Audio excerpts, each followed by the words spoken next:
Welcome to Season 2 of Busting Addiction and Its Myths, sponsored by Safe House Rehab Thailand, where we offer clients a life-changing experience in the perfect environment for recovery. It's closer than you think.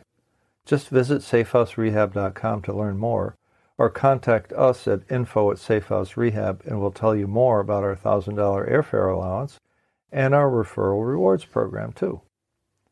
My name is Bruno J., and here's why I created this podcast. It's getting crazier and more deadly than we could have ever imagined just 10 years ago, with opioids and now fentanyl, which is 100 times more potent than heroin. This stuff is killing 130 Americans every day, and maybe your loved one is caught up in this deadly wave. A while ago, I noticed that there was no podcast dedicated solely to talking to that one super important group without whom many addicts would never have made it into treatment, the people who love the addict. What's not helping the situation either is all the BS myths surrounding the disease of addiction, and I know there's lots of scientific ammo to blow up all of these myths so that nothing but the truth survives. If you love an addict or alcoholic, and you feel like your loved one is sucking the oxygen out of your life, then this podcast is for you. If your loved one is driving you crazy and stealing your money, your peace of mind, and your sanity, this podcast is for you. If you're feeling rage and shame and your self-esteem has been flushed down the tubes, this podcast is for you too. I'm totally dedicated to educating the families of active addicts and alcoholics about the nature of their loved one's disease and how to help their loved one get the help they deserve. That may also mean you'll have to abandon some cherished notions of your own, myths that you have been living with that no longer serve you well. I am a former spouse of an alcoholic, the father of an addict, and a former drug-addicted alcoholic maniac, a true menace to society, now clean and sober for over 26 years. And I'm here to share everything I and medical science have learned over the last quarter century. So let's start with busting the myths surrounding addicts and addiction and speak the truth. Your loved one's story does not have to end in disaster. For most family members, there is hope. There is always hope.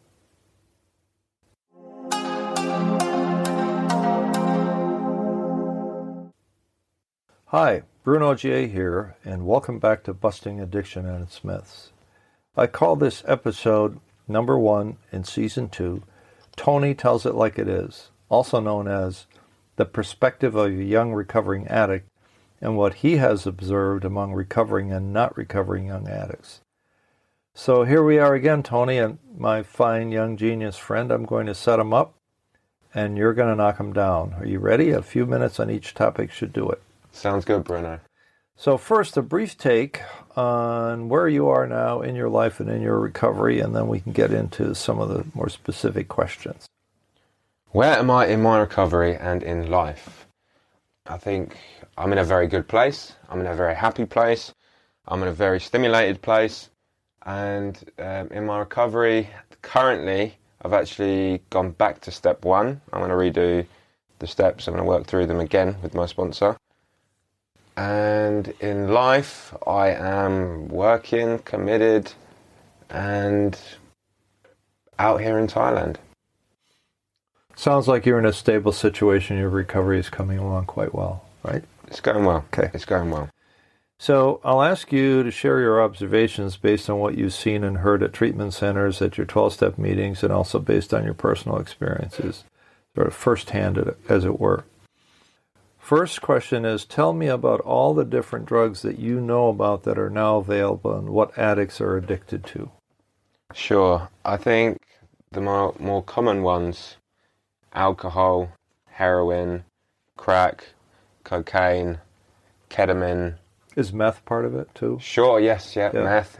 I think it really depends which part of the world we're in. Right, okay. Where they're more popular. But yes, absolutely.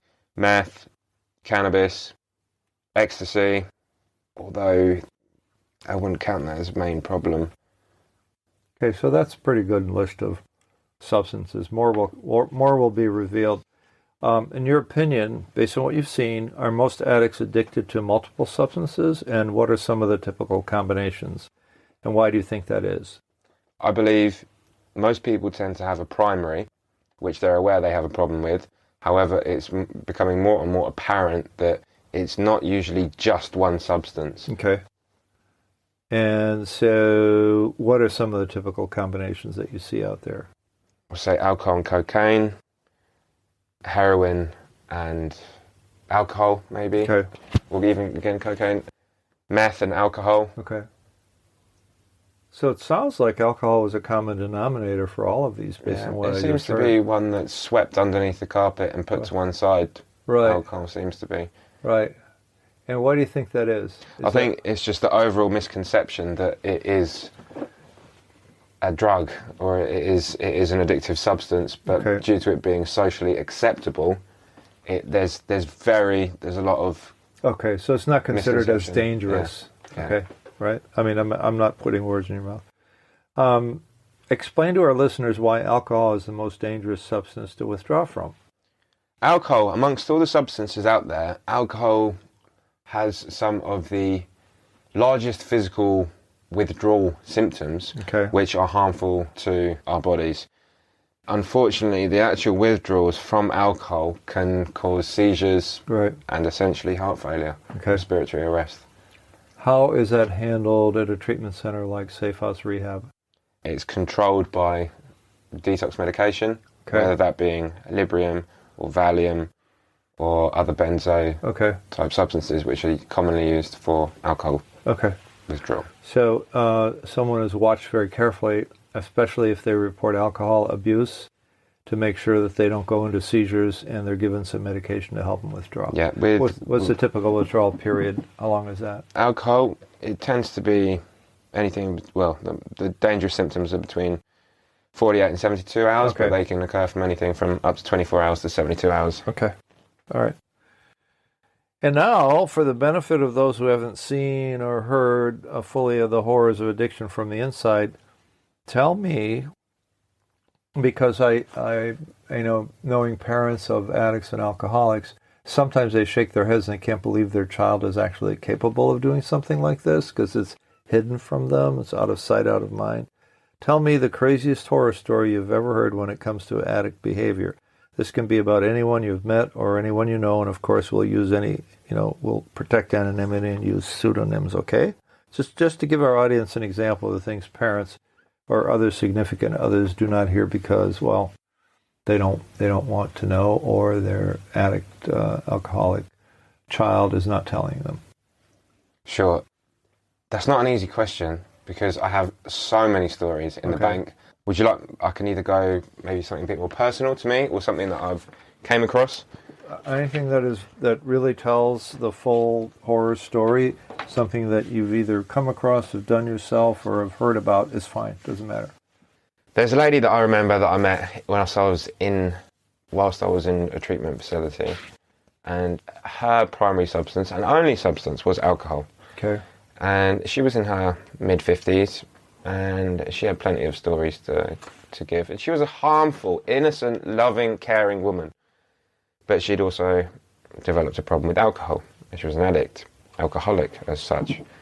And I remember there was a few stories that stuck out for me where she, even at 50, she was living with her parents in a house in England, and she was obviously under certain restrictions, so she didn't have money, she didn't have a vehicle or anything like that, and but still managed to find a way to drink. I think it was Christmas Eve or Christmas Day, and she lived in farmland or like amongst fields or wherever, and she managed to climb out of her window wearing nothing but a nightingale and slippers, collect whatever change was left lying around in the house. Now bear in mind, climbing out of the window, this is like a slightly overweight woman climbing out of the window in the middle of the night, or late at night, in order to run across the fields in her dress and slippers just to get to the closest place which served alcohol, which was a pub. So she had 20 minutes through muddy fields in nothing but white slippers and a white gown with no more than £5 or £4, which I clearly remember she managed to get a small glass of wine and a half pint of, I think, Guinness it was.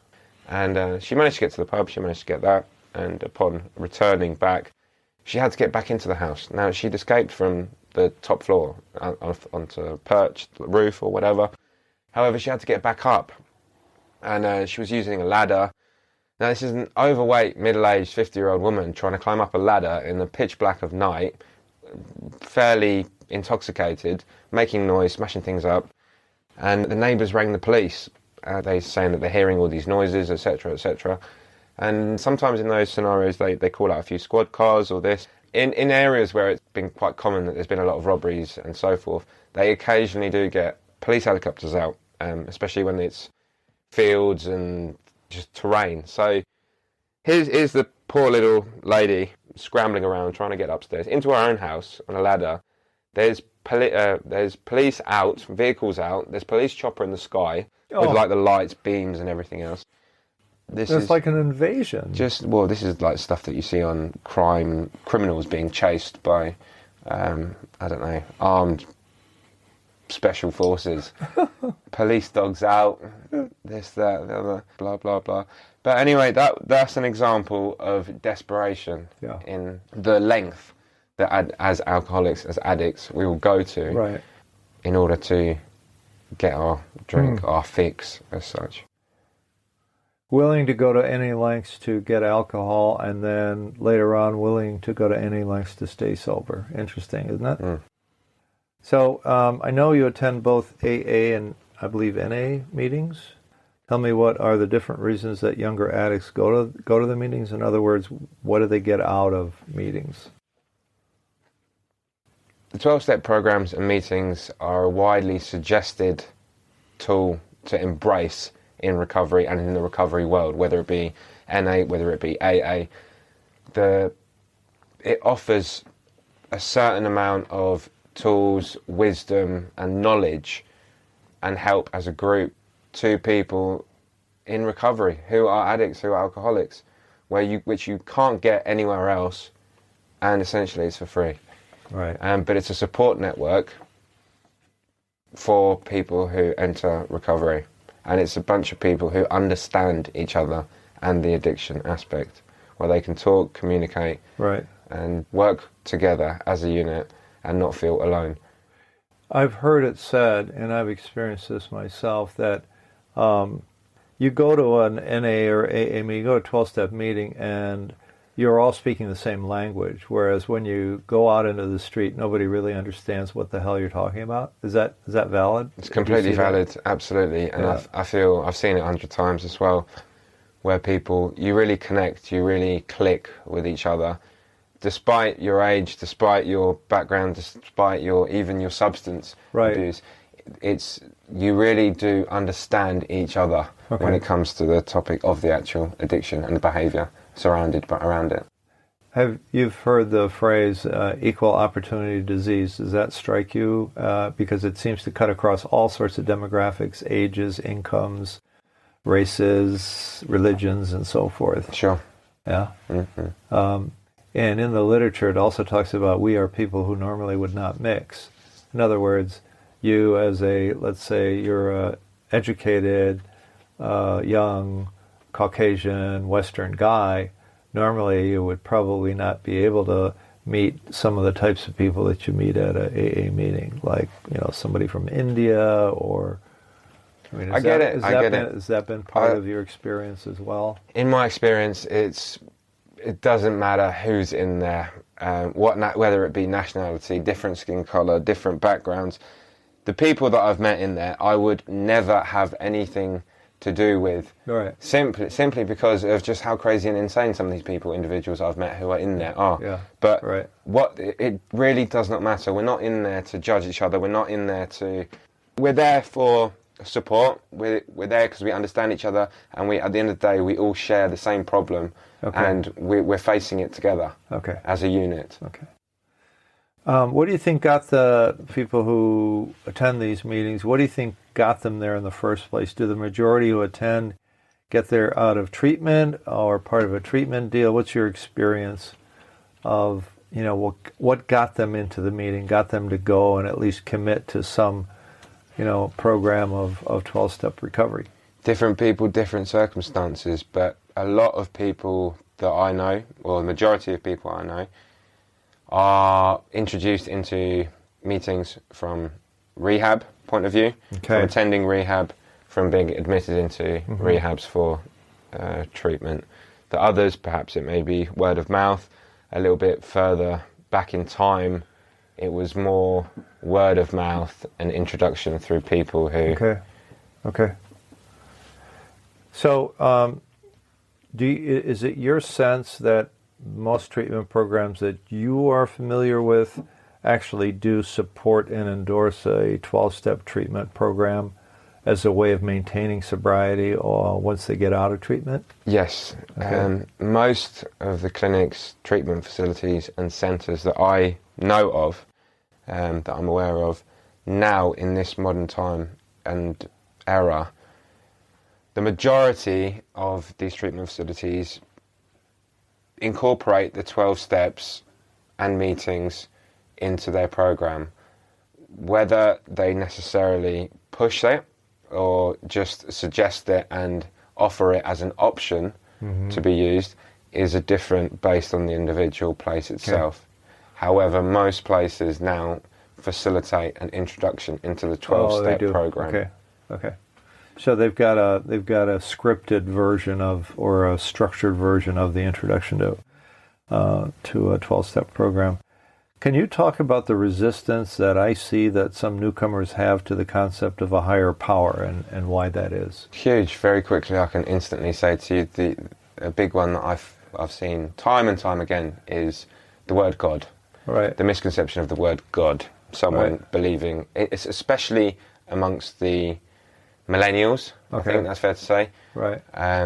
But the younger group of so it's a turn-off individuals, we have this misconception of God, the word God being a man with a beard floating in the sky in the clouds. But he's not smoking dope, though. He's not smoking dope. And whether that word's associated with religion, which is quite a common misconception, again, the way that AA, for instance, tries to the actual word God is they try to change it for a group of drunks. The idea is that it's not a religious power above, but something other than ourselves, which helps us in our recovery.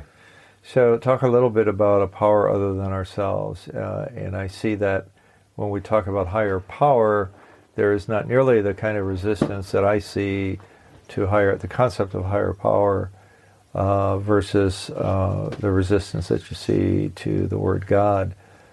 And the whole notion, do you think you soften the beaches a little bit when you say as long as it's a power outside of yourself or a power that is not you? Do many newcomers understand that in that sense? Sure, and I think it's important that everyone's higher power is individual to themselves. It can be a variety of many different things, whether it be a family member, a child, the group, the fellowship, the program. In my case, it may be the mobile, not the actual telephone itself, but the list of contacts that I have in there, who are people in my network who I can call for help, suggestions, or a conversation.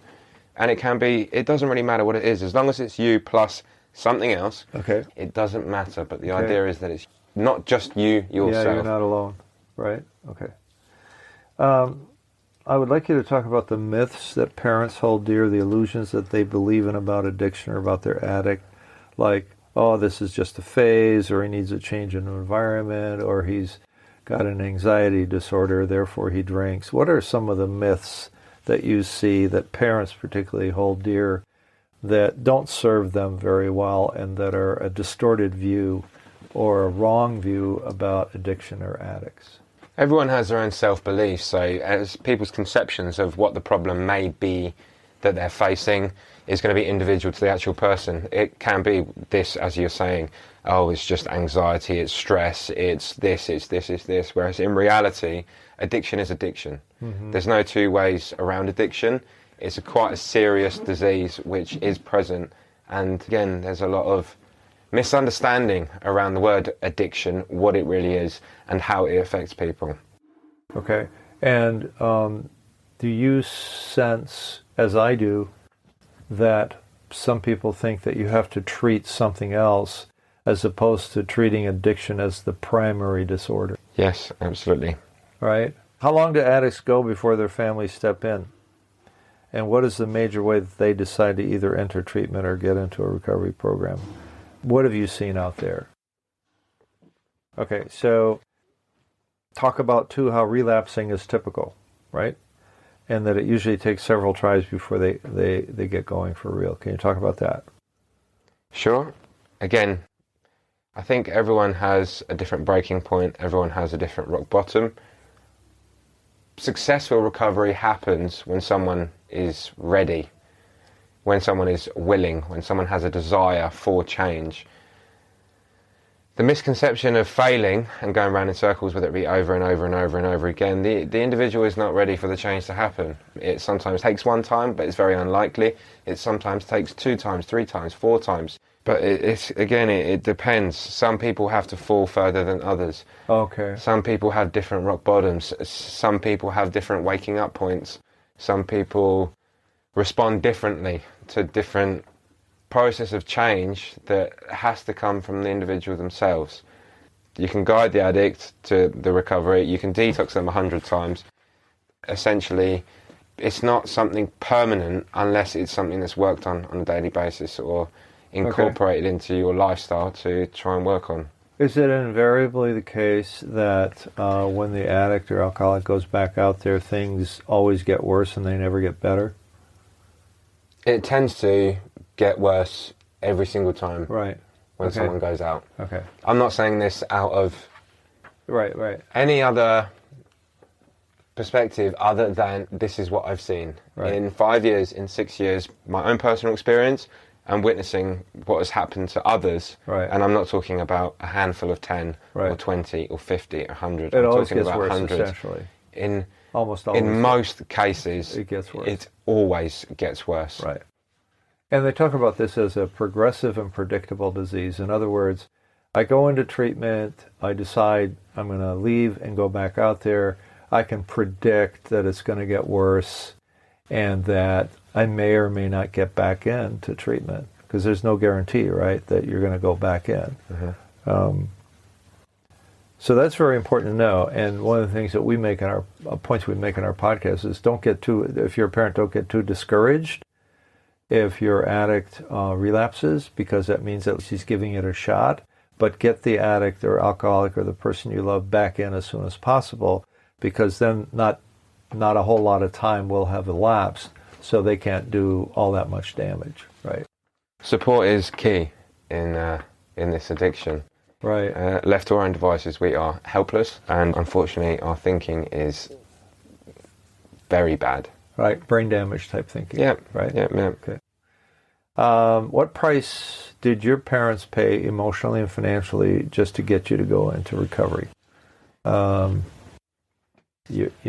emotionally, hassle-wise, financially, what disruption did your addiction create for your family? Huge. So talk about that. Absolutely huge and absolutely colossal, and it's something that I've learned more and more and more about, and especially as to how drastic the impact that I had on my family, on my father, my mother, all those very close to me, around me, what actual impact my addiction caused. Okay. It's not something that I was aware of to begin with. I was to a certain degree, but having worked the steps, having worked on it for longer now, and looking back and really exploring it in depth, the emotional toll that I caused was huge, especially for my mum. Not saying that it didn't for my dad, because it took its toll on my dad as well. My dad closed off to me. My dad's reaction was after a certain point, was he closed off, he didn't know how to deal with it, and he did not want to speak to me. My conversations with him were, F off and die, you are not my son, for a year. That was my conversation with my dad. That's sad. Yeah, it's sad, and then I didn't understand it, I didn't understand that with my father for a year. I didn't really get why he was doing that. I thought you didn't see this as defending himself, right? I didn't see it at all that way. Okay. I saw it as that he did not want anything to do with me. Okay. And I didn't really care at the time as well. But what I found out, the reason that he did that was he didn't know how to deal with it. And that was him closing himself off, because I was hurting him. What he was witnessing through me was not his son. It was not what he'd raised. It wasn't what what he believed. You were an alien at that point. Yeah. And that was my dad as an example. That was the emotional toll. He closed himself off emotionally to me. Okay. My mother, on the other hand, just threw herself at it. She threw herself at it completely. She tried everything to get me into treatments, to help, to do everything. She tried every kind of emotion that she could have had, she had. She went through hell and torture and pain emotionally. And money too, right? Completely roller coaster. Yeah, and my parents threw what they could at it. Literally everything they could at it. My dad put up his own personal possessions, which we borrowed from family, we borrowed from further family, close family, further family. My mum, who's very involved in the church, managed to get the church to help. Telling me, left, front and centre, everyone chipped in to help in somewhat way. Oh, wow. Emotionally and financially. Right. But you're saying this now, having recovered to a large extent, looking back, you didn't see that happening when you were in the midst of your addiction, did you? No, I was blind to all of it. And like I said, to start with, this is something that I learned more and more about when I explored it in depth. Right. And after I was comfortable with my emotions, my feelings, and looking into what effect I really had. Not what effect I had, but what effect I really had on my family and friends. How is your relationship with your dad and your mother today? My relationship now with my parents is brilliant. It's fantastic. Okay. We talk every 2 days. We talk normally. We hold normal conversations. We love each other. Everything is back to normal. Right. Your mother must be overjoyed. She is, and my dad is also. It's not that we don't have our moments. We do have our moments, as but they're normal tension. But they're normal moments of anger and rage, as opposed to addiction. Right. But no more hiding, no more shame. We're honest. Secrets. We're open. We're transparent. Yeah. It's how a good relationship would should you call look it like. a miracle? Sure. Well, I'm not pushing it. Some people call it a miracle. Yeah, Some people just say it's what I perceive as normality before addiction. Right. Okay. Got it. Had it not been for that, this is where you'd be. Okay. Yeah. All right. Well, we can. But it was hard we work. can leave miracle behind because the to change has been profound, no matter what you call it. Right. Okay. So closing in on the close here, the big question: what is the most effective way, in your opinion, for parents or loved ones to get their addict or alcoholic to finally pay attention, to pay a price, go into treatment, or get his ass into recovery somehow? What's the most effective way, in your opinion? You know, some parents pull the plug, right, and then make the addict feel the consequences. That doesn't always work, because then they just run off, right? Or there's an intervention where people get together with a professional or otherwise and confront them and give them a choice of either this or that. What do you think in general would be the most effective way? What do I think is the most effective way of getting an addict into treatment? Now, let's say that addict is really in a desperate state, not an addict who's just starting to play with it, and it could go either way. Physically take them against their will. Again, I don't know. With some confrontation. I don't know. I really don't know. What worked for you?